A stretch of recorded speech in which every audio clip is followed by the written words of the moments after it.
Today, we want to look at decision analysis. We all make decisions. We need information to decide. People make decisions without analyzing the situation. Okay? Some don't even have alternatives. There is a subjective way of deciding. There is an objective way of deciding for companies. They're talking about systematic way to think about problems and decide for a company. So the purpose of decision analysis is to use techniques to decide, not to replace the decision maker, because the computers and the AI cannot be the you. So we need tools to decide well in advance to profit to maximize. So what are those tools? Well, the process, the methodology of identifying, modeling, assessing, determining an appropriate course of action, that's decision analysis. It involves using tools, approaches, methodologies to break down problems into manageable proportions and understandable proportions so that you can decide and handle them. That's decision analysis. All along, using the linear programming, we have been dealing with deterministic decision-making processes because we were making decisions under certainty. And let me explain what I mean by under certainty. You are certain that you are going to produce fine yogurt. You are certain you are going to produce fine chocolate. You are certain. So such decisions are made deterministically, meaning that they are made, the value of what you're looking for is already inside. We know that there is X. X is part of the model. And you're going to find X, and you will find X. And you are certain you will find X. Whether it's 0 or it's not 0, it doesn't matter. It is still X you have found. And all of those techniques with the linear programming, integer programming. Did we do integer programming? We did, right? All of those things. Decision making under certainty. But then there are some decisions you are not sure of. You make a decision to invest. You can lose all the investments or you can gain. Such decisions are decision making under uncertainty and risk. That is the subject of today. Such decisions are not deterministic, they are probabilistic. Don't worry, I'm not going to use complex probabilities to do this. Most of you are going to enjoy the first 1 hour. The second 1 hour, most of you are going to think small. You will still enjoy, but you think small. So, before we start, let's note some key terms. The first term is D. Write it down. D. We call it DI. The second is known as SI. And the last is known as PI. Note these three things as we start. Write them down. The DI refers to the decision alternative. The decision alternative. It is the item that you are deciding on whether to take an action on it or not to take an action on it. The item you are deciding on. Okay, so let's say that you are deciding on whether or not, you are deciding on which you are going to actually establish. Are you going to establish a university? Are you going to establish a bank? Or you are going to establish a stadium? Which do you want to really establish? And what are the benefits and the losses? Which should you decide? Because your money can do only one of them. Okay. Even in marriage, you make a decision as who do you marry because you know the benefit of, but they are uncertain. That's the whole point. They are uncertain. You don't know whether the bank will going to help you or the stadium will help you, or the university will help you. That is what is known as a decision alternative. Decision alternative. The second thing you are going to learn is the SI, which stands for the states of nature. The state of nature. As the word sounds, it has to do with something related to nature. It's actually something you don't control. You see, unlike the decision alternative,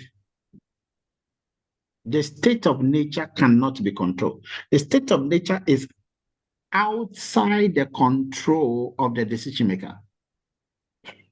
But the decision alternative is within the control of the decision maker.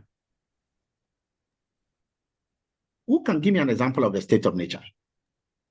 Who can give me one example? This will come in your exams, and it's so easy if you pay attention. Who can give me an example? Let me give you one example of the state of nature. Let's say inflation.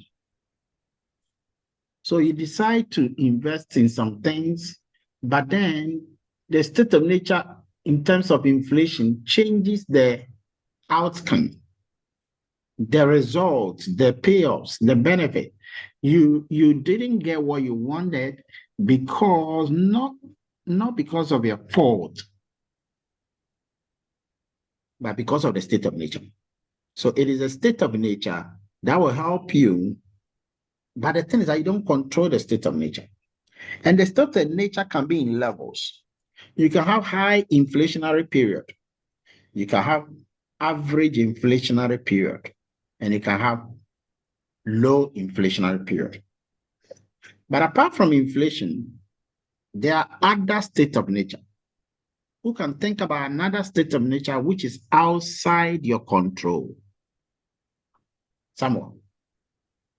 Yeah, it's a pandemic. A pandemic. Excellent. Pandemic. What else?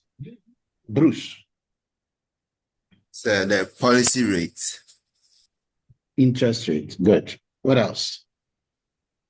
Can be what can be.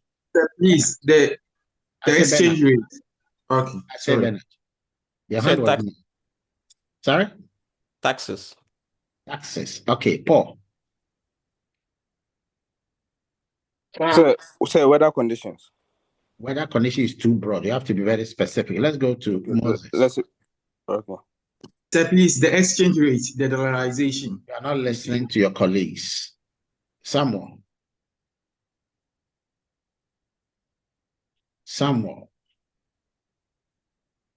Okay. So that's it. Those are some of the state of nature. The last thing is the P. The P refers to the payoffs. That is what you get given the decision alternative you took and given the state of nature. The P is the payoff, which is what you get. The outcome, the net benefit, the profit, the revenue, the loss. All of these are what we mean by the payoff. Remember, when it is a loss or cost, your goal is to reduce it. When it is a profit or gain, your goal is to increase it. Let's take an example, and then we'll show you the criteria for analyzing this. Now, there are some methods for undertaking this kind of, and the first part of the lecture is going to concentrate on 3 of the methods: the maximax, the maximin, and the minimax regret. Write them down. The maximax, the maximin, the minimax regret.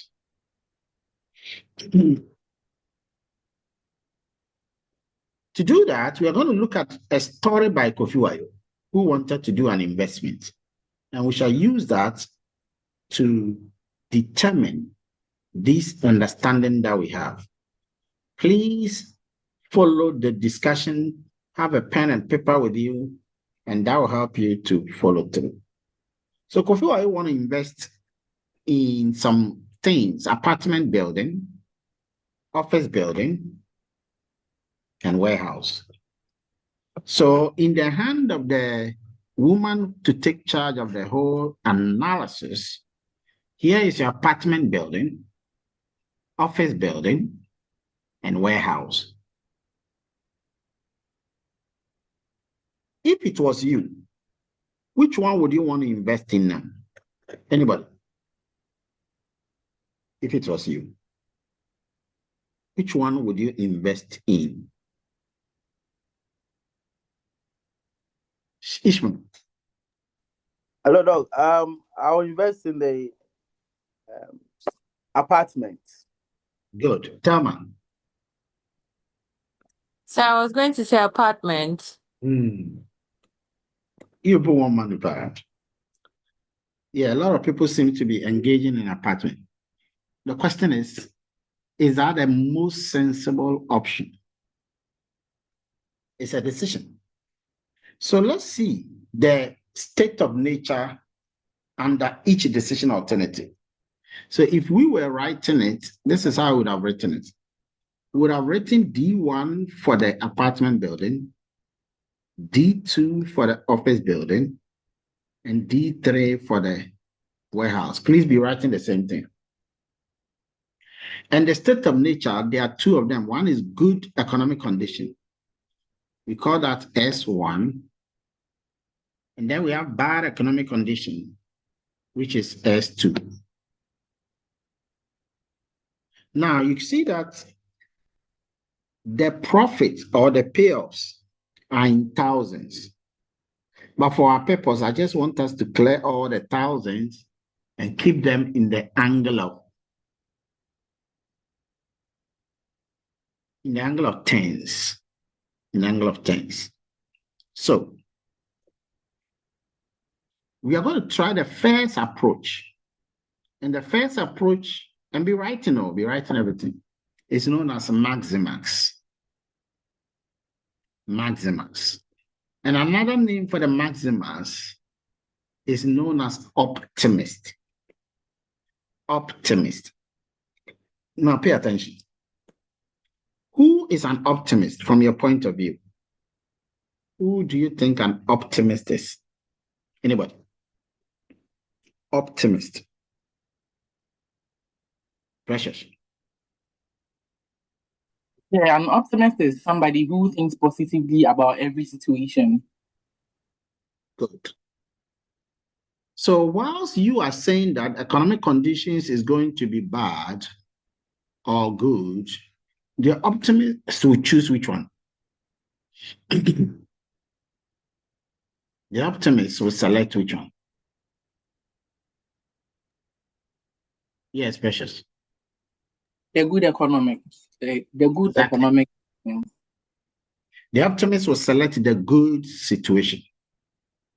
That word good situation is the part that comes here as a max. That is a max part, apart from the bottom.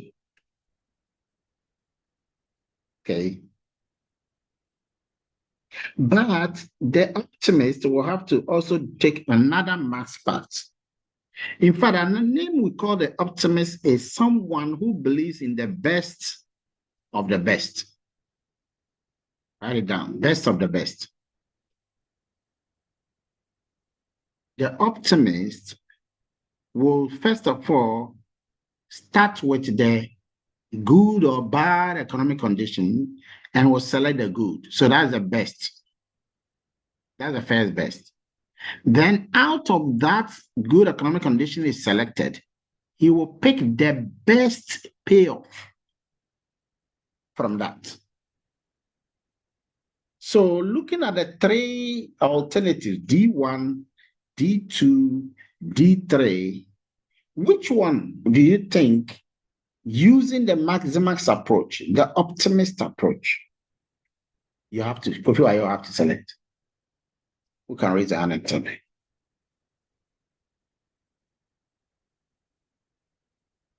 Which one? Constant. He will choose office building Why? because he has the best economic Among the good economic conditions is the one with the best per 1,000. Exactly. So in your working, the optimist will write D1 is 50. D2 is 100. D3 is 30. And then out of these, this optimist will select D2. That's it. That is the Maximax approach. Maximax approach. Who doesn't understand?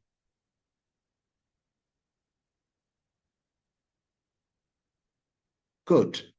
Now, if, as you can see, this office building that we selected is because it's the one with 100. And it's because we are looking at positive values. But if we're looking at negative values, let me put it this way. If we're looking at a value whose less is rather better, like cost, okay, suppose these are supposed to be kind of profits or gains. But suppose we're dealing with losses or costs, okay, and these are costs. The optimist would have selected which one? Let me see. This same optimist, but we are looking at cost though. The optimist would have selected which one? This is knowledge. This is intelligence. This is knowledge. The optimist would have selected what? Instead of selecting what we selected, which one would the optimist select? Let me go to Michael Kosiapo. So I think this optimist would have selected the 30,000 because that is the lowest considering the cost of it. Which decision alternative?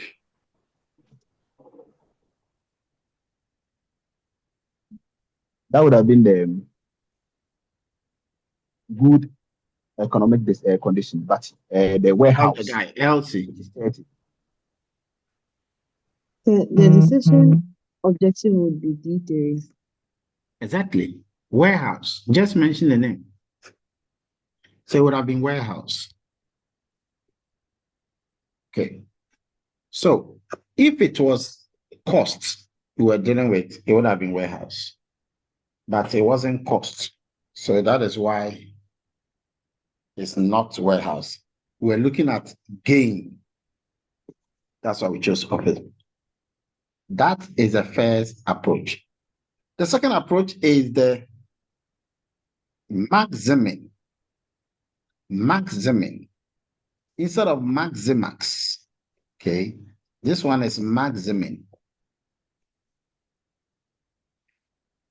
A maximing.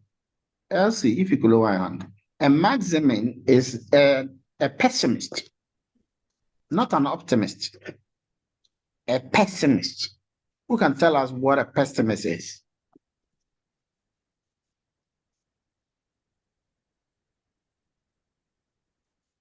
Pessimist. Yes, Ebenezer. Okay, so a pessimist is someone who always concentrates on the negative side of issues or situation. A pessimist is someone who does not expect anything good yet.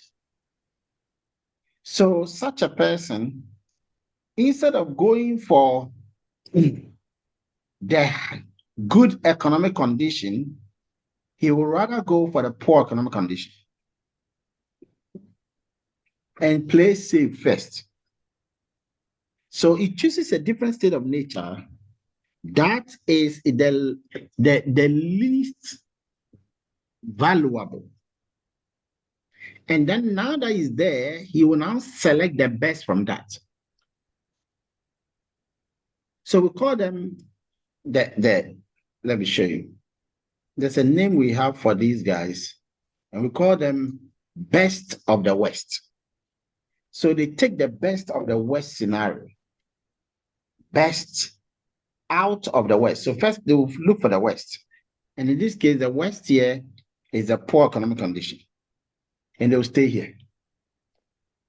They will stay in that poor economic condition.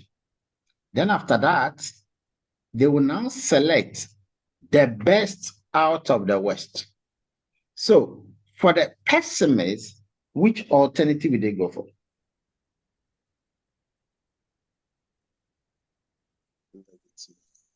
For the pessimists, which alternative? Constant. Okay, so among the poor economic conditions, they will go for apartment building, which is the best out Apartment of the West. building. I'm sure you all agree with him. Again, you will decide by first numbering the D1, D2, D3, and then you select the best. Very good. Now let's go to the third criterion, and that is a minimax regret approach. So let me ask you a question. We are going to the minimax regret approach. By the way, for the pessimist, if it was cost, which one would he have gone for?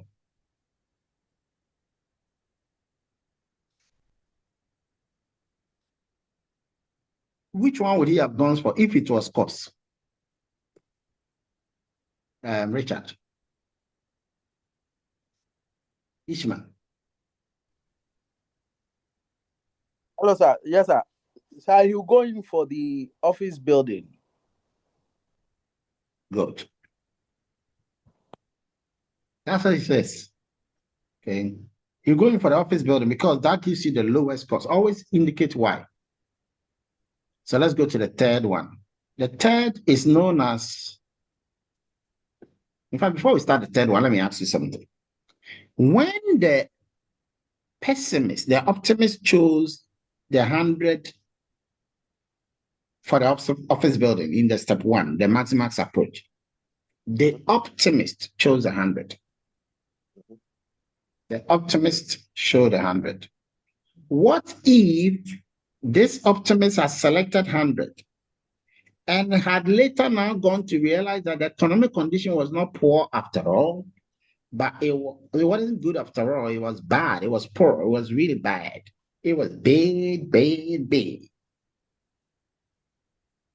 If that has happened, what would the person do? He will regret.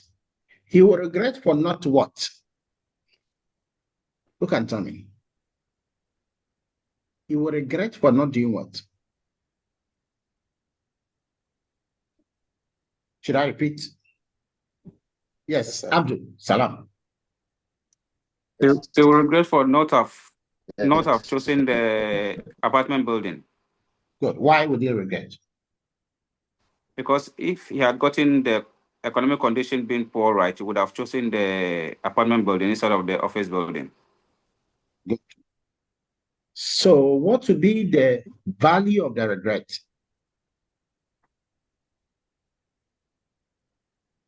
To be 70, say. Why? How did they get it? That is the 100 minus 30, say. Yeah, but why 100 minus 30?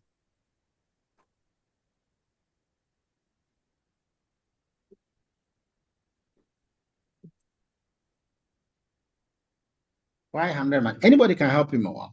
He's not the only one in the cage. Yes, Michael.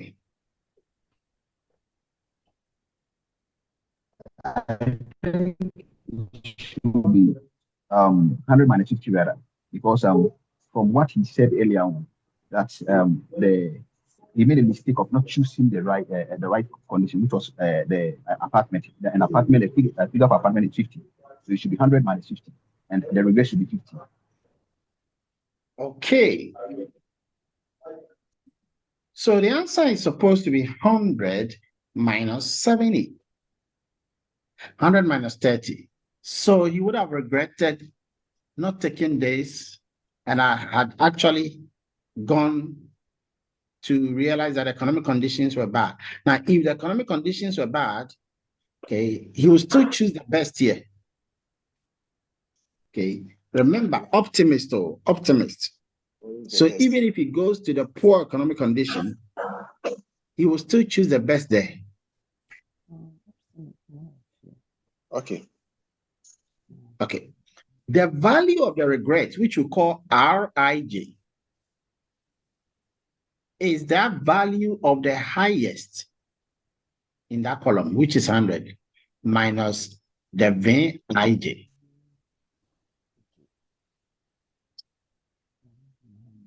That's it. The Vj, sorry. So this would have been his regret that he would have selected. That would have been the regret. Yes, Elsie.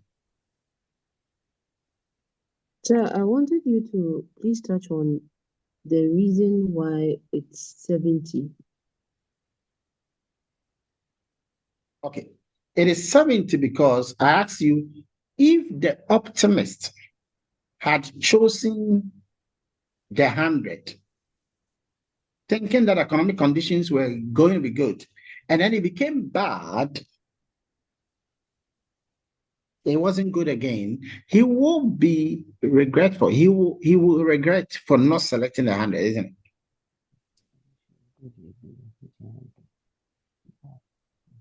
He will regret, because now that the economic condition is poor, he will regret for not selecting the 30. Do you get it? Yes, sir. I He get will regret for not selecting the 30. And so now we ask him, we want to know the value of his regrets. And the value of his regrets will be the money you would have had minus the money you currently have.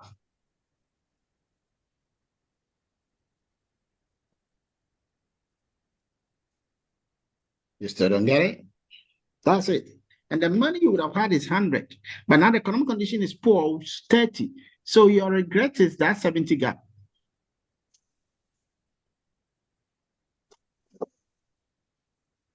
Does that make sense?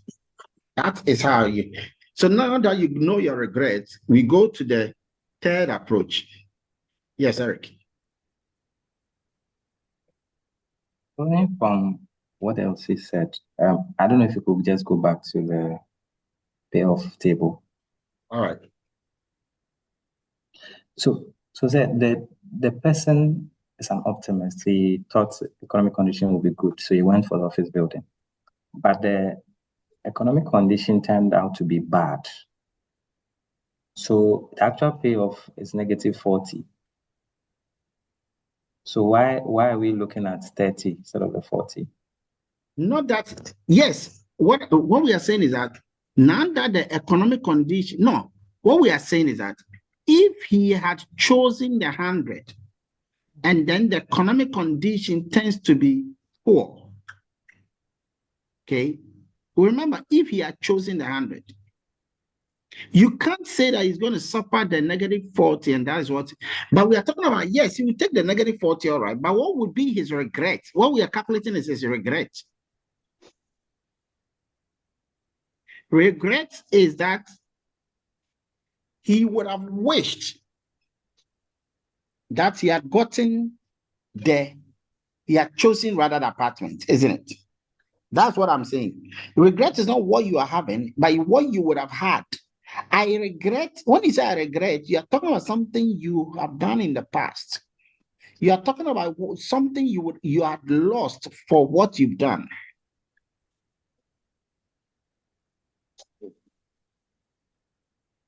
Thank you for that. And that is why it is 100 minus the 30. Okay. So now, what is the minimax regret? The minimax regret is a formula, actually. And this is a formula for calculating. I told you about the regret formula. This is a regret formula. Okay. So now we are going to go to, where is that? So we're going to go to finding the minimax regret formula, the minimax regret approach. The formula for finding the minimax regret. Let me write. Yes, who's on the screen? Salma. Yes, sir. Good morning. I wanted to find out on this table. So if the office building was turned out to not be the best, what if, why are we moving to the poor conditions and not staying in the good conditions? Maybe he could have It was rather an if gone condition. for I say that apartment. if suppose that the economic condition that he thought was going to be was not economic condition that was good. Suppose that the condition has been bad, turned out to be bad. What will Okay, happen? so all it rules out all the good. Okay. Exactly, rules out every good. Okay. Because remember, the condition, the economic condition is a state of nature. It affects everybody. All right. Okay, thank you. So we are going to calculate this person's work using the minimax regret approach. So the minimax regret approach, first of all, requires you to calculate the regret for each table. Now pay attention here. As you can see on the right, top right, the regret is calculated as, you have to calculate the regret as V star. V star is the maximum payoffs in each column. So we are going to calculate V1 star. Maximum value inside V1. V2 star. V3 star.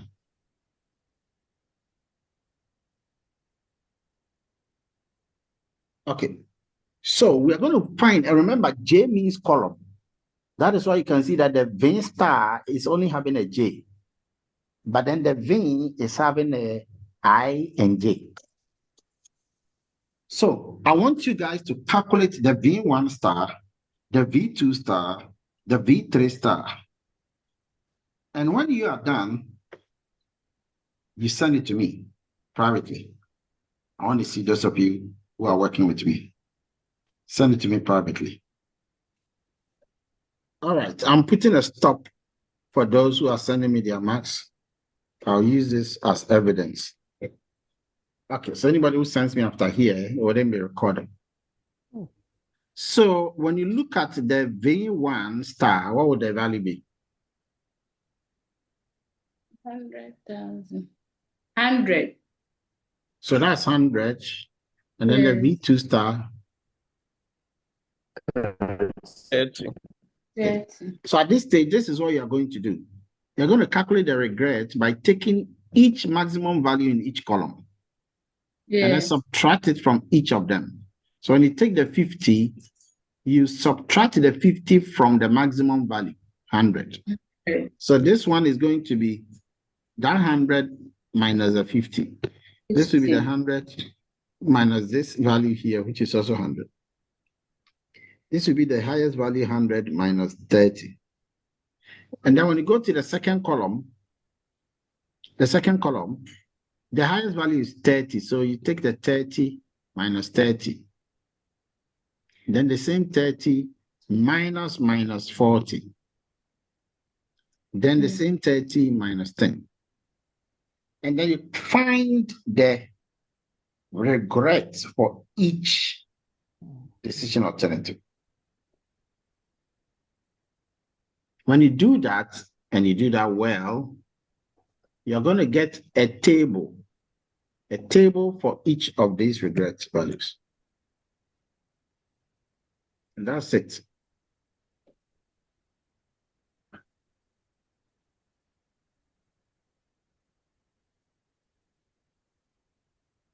So you get the values to be what? 50, 0, 70, 0, 70, 20. Did you get that? Yes. Yes. Good. Now that you have that value, we are now ready to calculate the minimax regret.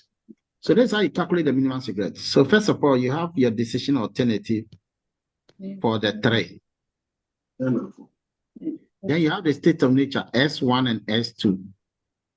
Okay. And then under each, you have 50 for the first one. These are the regret table. This table is called regret table. Regret table. 0. Then we have 70. And we have 70, 0 here. You have 70 here. You have 20 there. Then you create another column we call minimax regret. Minimax regret.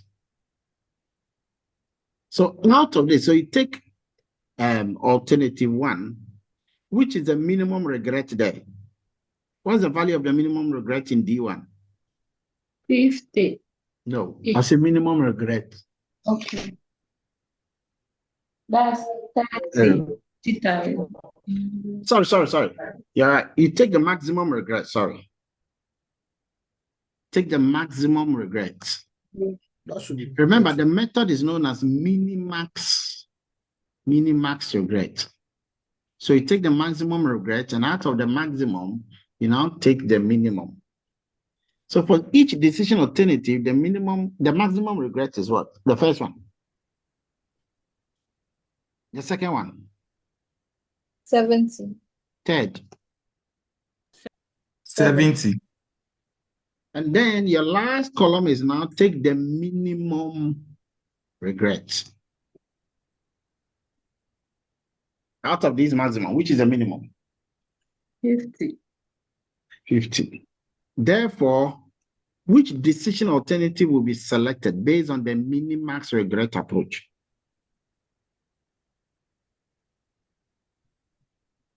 Which decision alternative? 50. 50. That's it.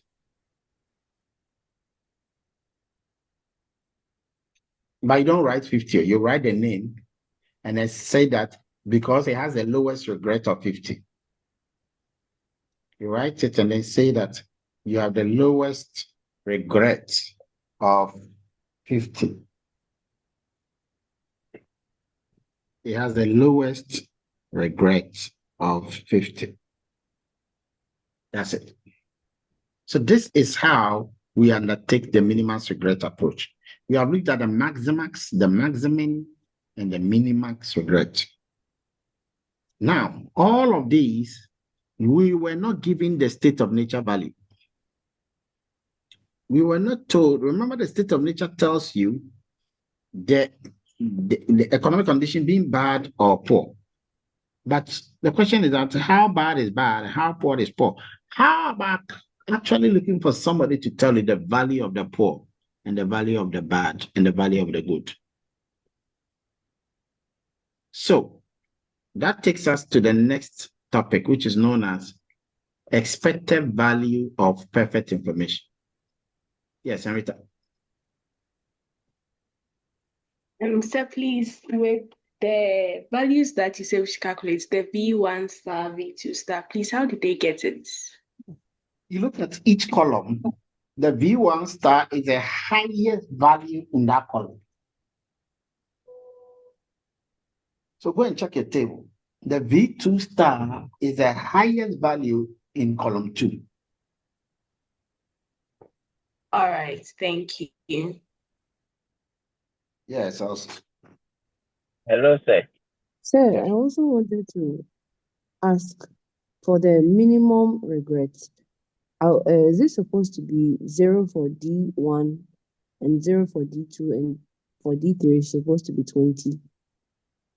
Now, remember, the minimum regret, what we did was that we, first of all, identified the regret for each cell.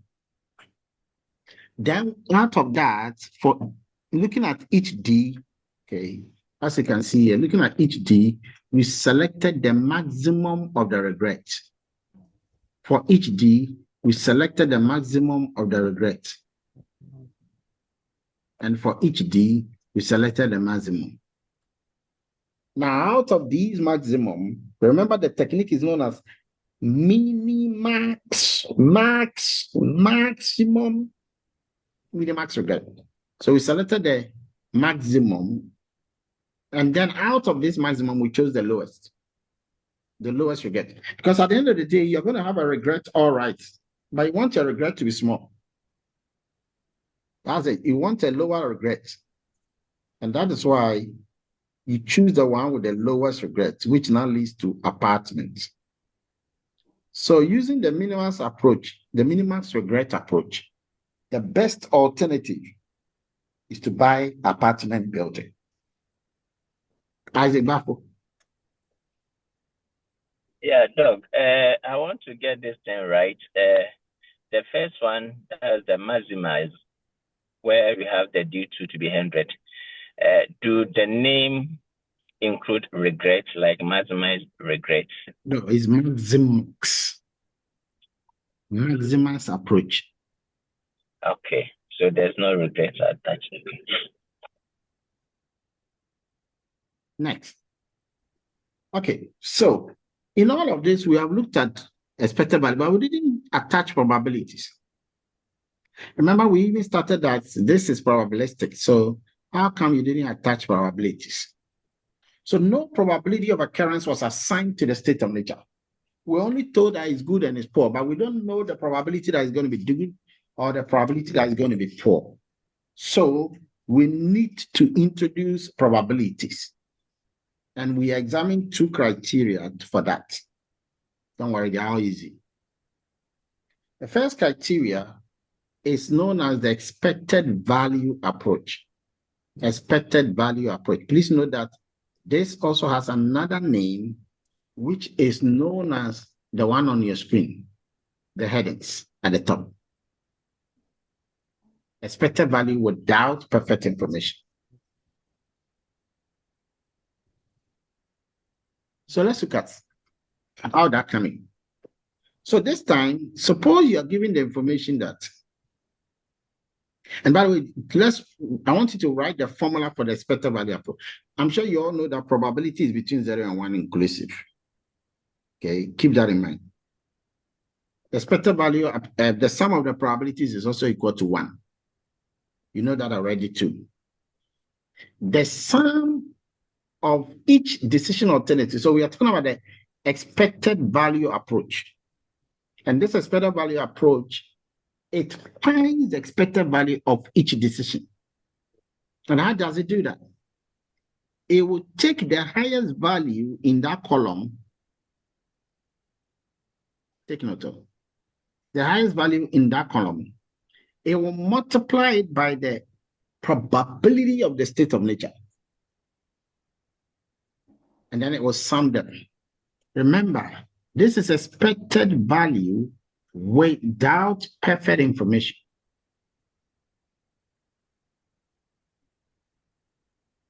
Okay. So it's going to take the highest, not the highest, it's actually going to take each value multiplied by the state of nature. So let me just take you back and I will try it. Okay, this is the formula. It's the same formula there. So let's go back to, so it says that assuming that based on the several economic factors, Kofi Ayo has been informed that in order to estimate the good, there is this 60% chance that economic condition is going to be good. So it wasn't too straightforward. There's a 60% chance that economic condition was going to be good. Which means there's how many percent chance that it's bad?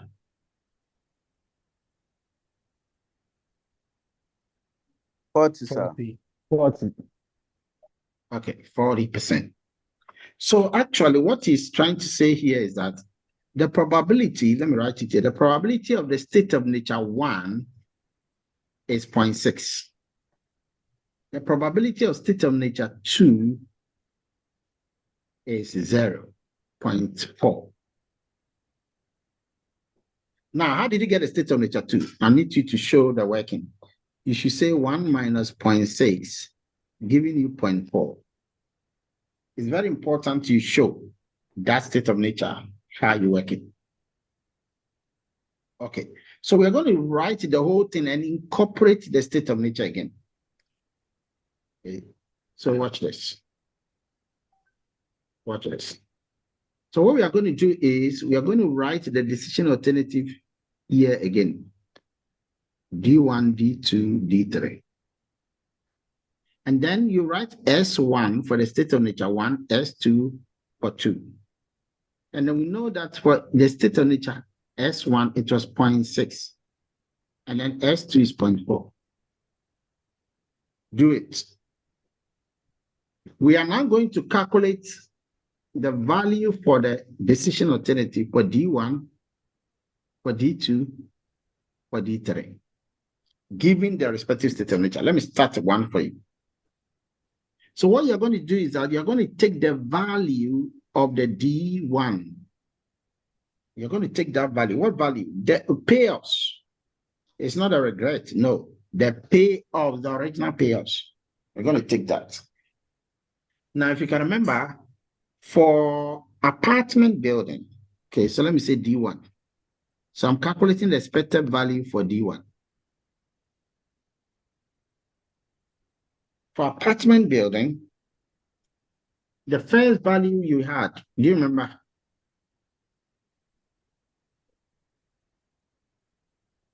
$50,000. 50. So you're going to take this, the calculating expected value, you take this 50, you multiply it by the state of nature for that first number. What was the state of nature? 0.6. Then plus, you take the next number. What's the next number? 0.4. 0.4. But yeah, but what was the number? Was it 30? 30. Yeah, 30. Good. 30. So you do 30 multiplied by 0.4. There is no other number, again, apart from the 30. So that's where we end. And then you will now multiply and find the answer. I want you to do the same thing for D2 and D3. I want you to do the same thing for D2 and D3.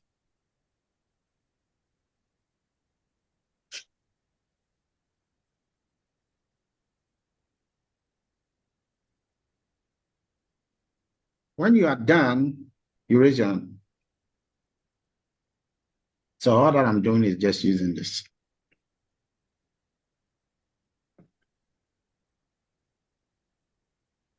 So that will give you the expected value for the first alternative. You have to do the same thing for the expected value for the second and for the third.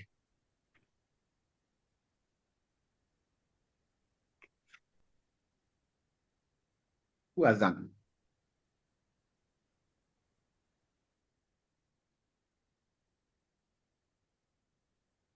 My expected value under the D1, decision alternative 1, the expected value was 42.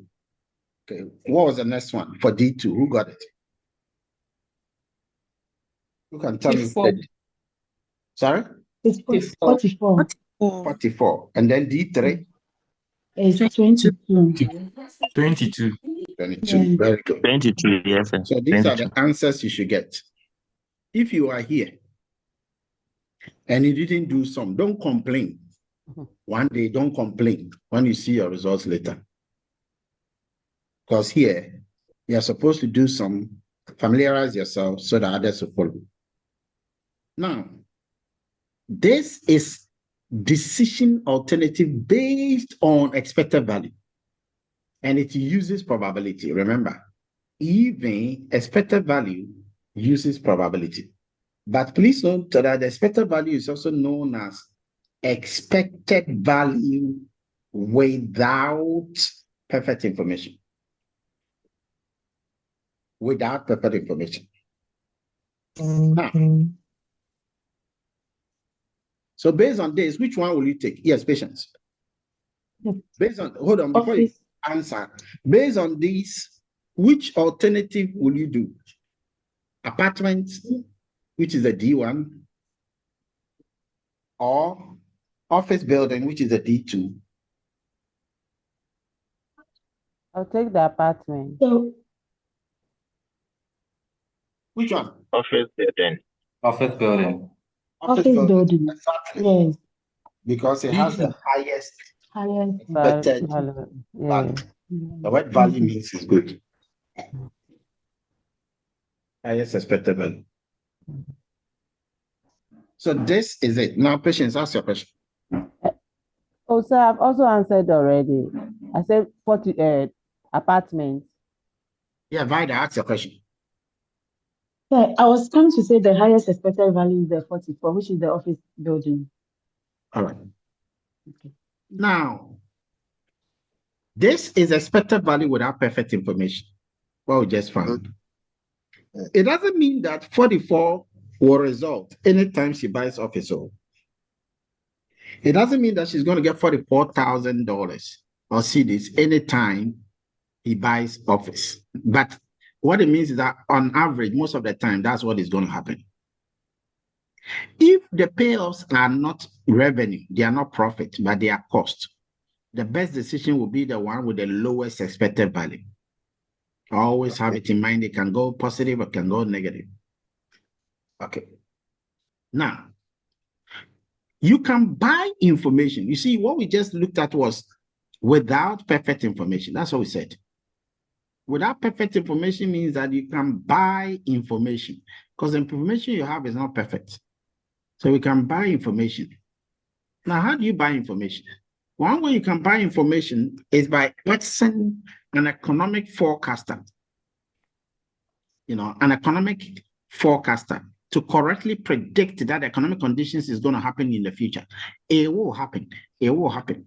But you won't pay that person more than this information will give to you.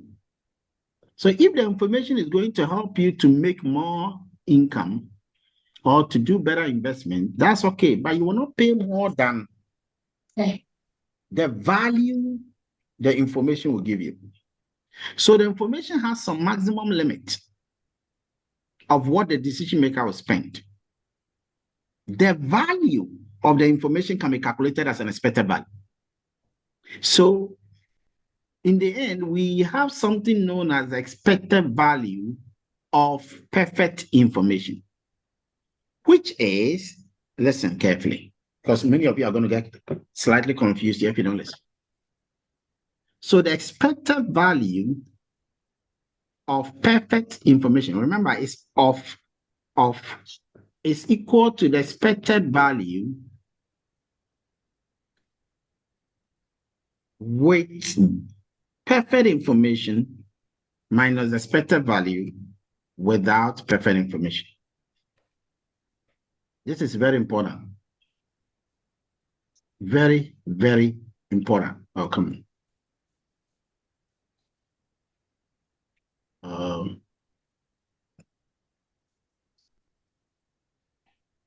Where are we?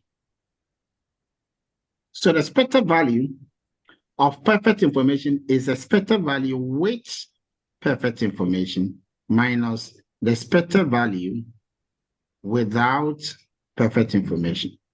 And you take the absolute value of that. Write this down before we take them one by one. The one we just found right now, which was a 44, that is expected value without perfect information. That is a 44.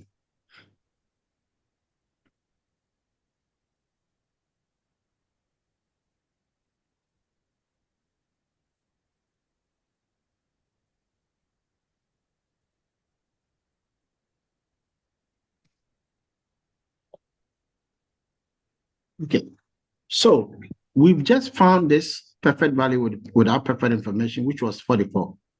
Now the 44 was selected based on the highest value, but that didn't have perfect information. Now, we are going to now take care of perfect information. We will now subtract the without perfect information from with the perfect information. And that will give you the of perfect information, which is the one on the left here. What is the expected value of perfect information? The expected value of perfect information is the price you will pay to get perfect information. Keep that in mind. The price. So we are if I am going to buy information from you about NDC and MPP, and to know if I can buy that information, I can put a value on it. Information is powerful. And that is what we are looking at. But the expected value of perfect information requires that you know the one with and the one without a perfect information. So going back to our own, how do we find this one? The expected value with perfect information is given by the sum of the Vg star multiplied by the probability of the state of nature.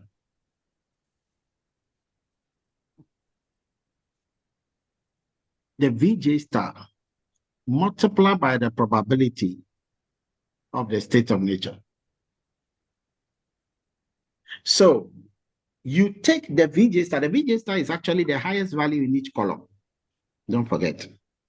It's the highest value in each column. So if you can remember column 1, what was the highest value? And remember, because this is one number you're going to get. We don't use it to make a decision. Elsie. 50. The highest value in the first column was 50. And what was the state of nature there? It was 100. 100. So remember, that was office building. It was 100. Multiply by the state of nature in that column. That first column had a state of nature of 0.6. 0.6. Then you add that to the next one. The highest value in the next column. 0.4 times 30. Times 0.4. Find the value. So it's 60 plus 12. Please take your time and calculate. 72. It's 72. Yeah. That is 72. So you see, you get one number. And once you get one number like this, you don't use it to make a decision. So you don't say that, oh, this one will help you to select office building or warehouse. No, it's one number. It's not used to decide. The expected value with perfect information is not used to decide. You rather will subtract the without perfect information to get the of perfect information.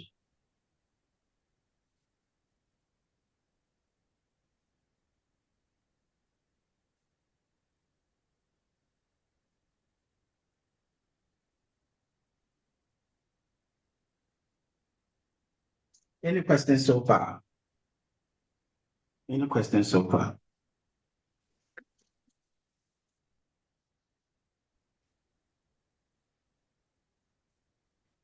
Okay. So now that you've gotten this, I think it's not easy to find the expected value of perfect information. What is the value? What is the expected value of perfect information now? 28. 28. Fantastic. 28. What does the 28 mean? Who can tell us? What does the 28 mean? On top of your head. Who can raise a hand? And because we said it. The 28 is the minimum of the EOL minus. What does the 28 mean, Erica? It's the price or the cost you pay to acquire the perfect information. Okay, good. The price you what?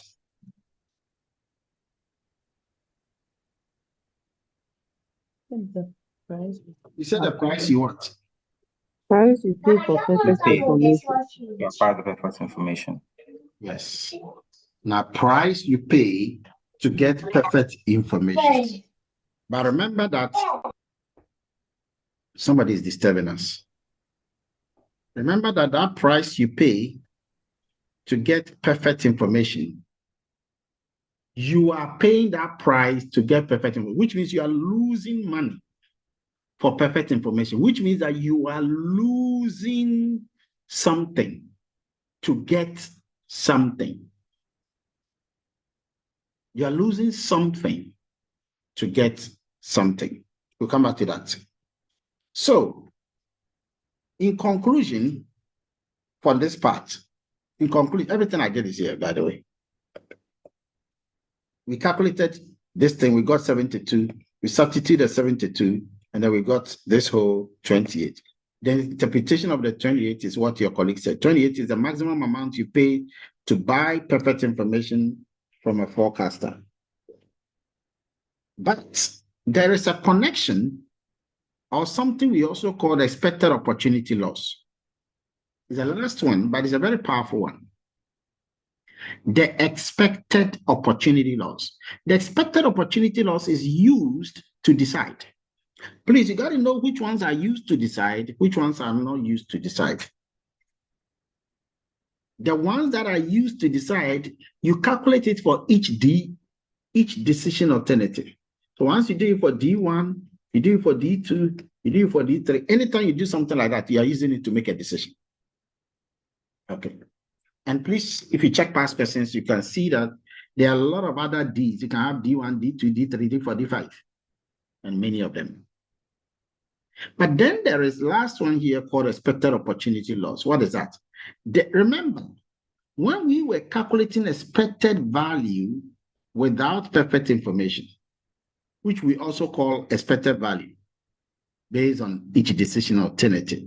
When we were calculating that, what did we use? What table did we use to calculate that?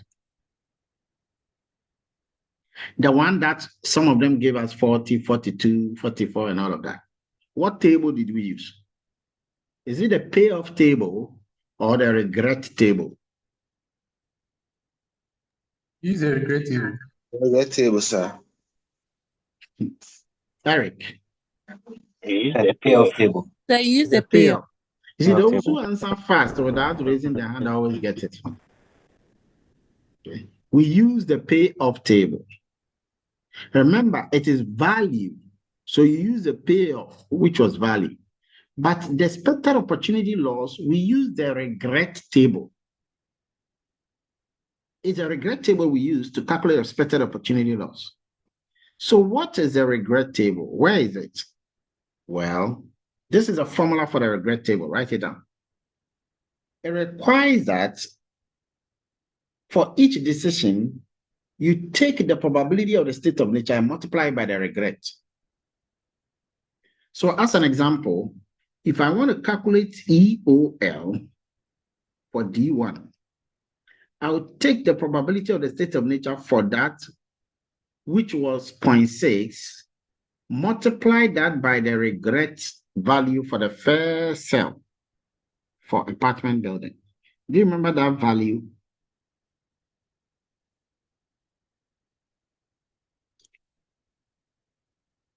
For the apart 50. So you get 50.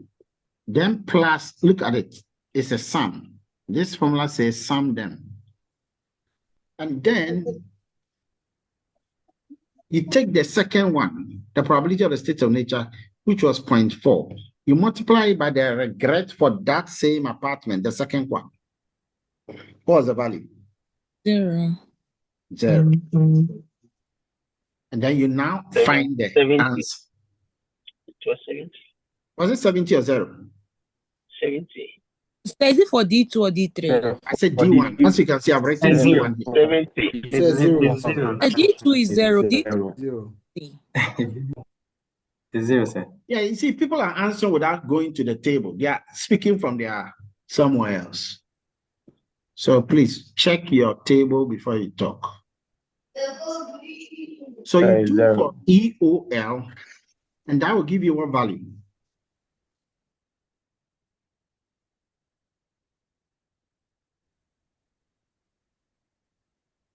You do that, and that will give you the expected opportunity loss for D1. What value would that be? It's 0. You've written 70. It's 70. Somebody says 70. Somebody says 0. Can't you guys make a decision? So please, it's 0. Sorry, it's 0. It's 0. Because D2 is 0, D3 is 70. He said D1. That's what I'm doing. You're also talking about D3. Yes, sir. D1 is 0. 50 So why and do you 0. mention D3 to me? D3 is 70. I'm not talking about D3. Yeah, D1. Can't you see that I've written D1 here? And you're talking about D2, D3. Yes, I said, Sir, so I think the question, I wanted you to repeat the question, or the variables that we needed so that it will be easier for us all to Because you get it. guys are not written, you want me to write the table for you. So when we calculated the table, you didn't write your own table to follow the regret table. So we did, but Good. I believe It's a that regret table I'm using. And this is a formula. The formula says the probability of the state of nature should multiply that value in the regret. I took the probability 60% and then 40%. I take it and multiply each one of them by the probability for that state of nature, by the regret table there. And so you got to have your regret table in front of you. So you know what I'm multiplying. I know many of you are not paying attention. Many are not paying attention. I can promise you that. This is where the challenge is. The challenge is not when exam is coming. The challenge is the attitude everybody puts in during class. You have only 2 hours for this. This course is the most difficult. You have only 2 hours, and still people will toy with it. So when you do this correctly, you're going to get this. You're going to get for apartment, you're going to get 30.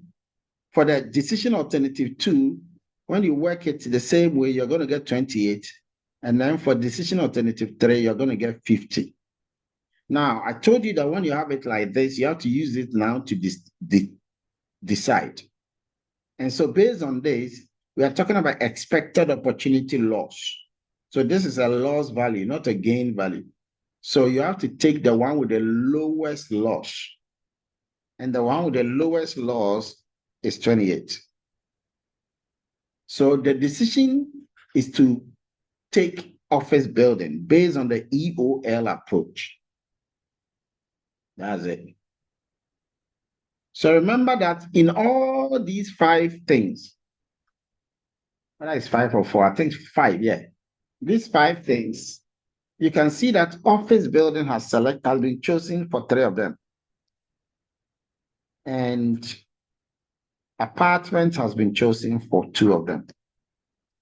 You should confirm that yourself to be sure. For example, this EOL is office building. Then the first the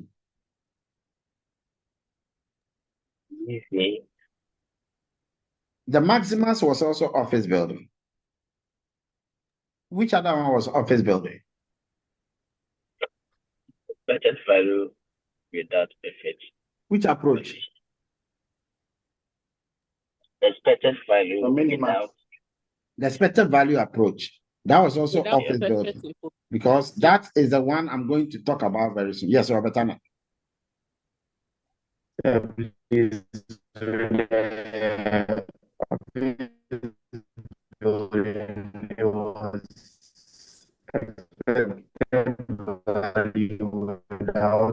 Is he saying that nobody hears? Yeah, he's talking a lot. Okay, so now let's look at some important connection. If you check the EOL, it matches the price you pay.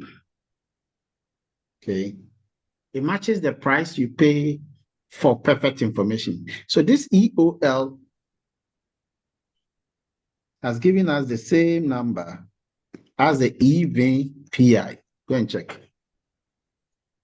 And it also leads to the same conclusion as the EV without perfect information, the one we calculated.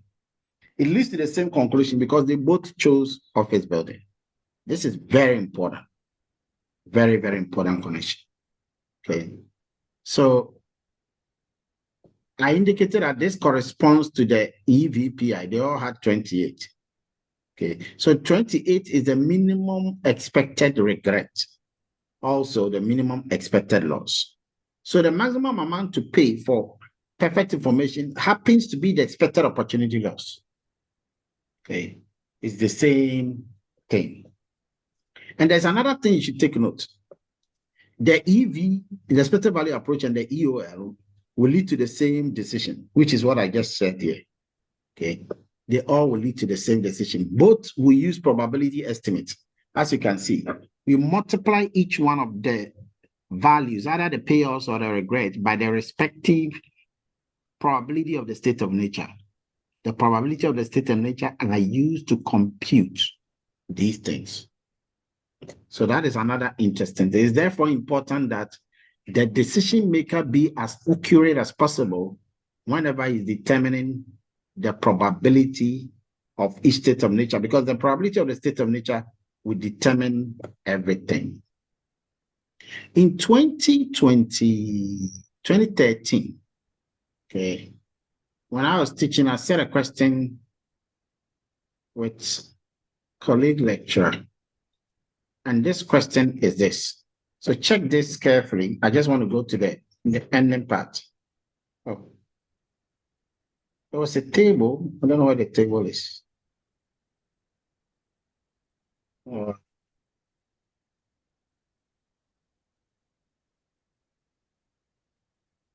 There was a table. For some reason, I think the table hasn't come. But the table was 4 parts. It was like this. It was D1, D2, D3, D4. And the S was S1, S2, S3. So the decision alternatives increased, the payouts increased. If you check past questions, you will notice that they are more than what we just done today. So work as many examples. Work as many examples as possible to be able to master this whole basic concept. If you have a question, this is the best time you want to ask the question, we address it, and then we prepare for subsequent moments. That's it for now. Any question?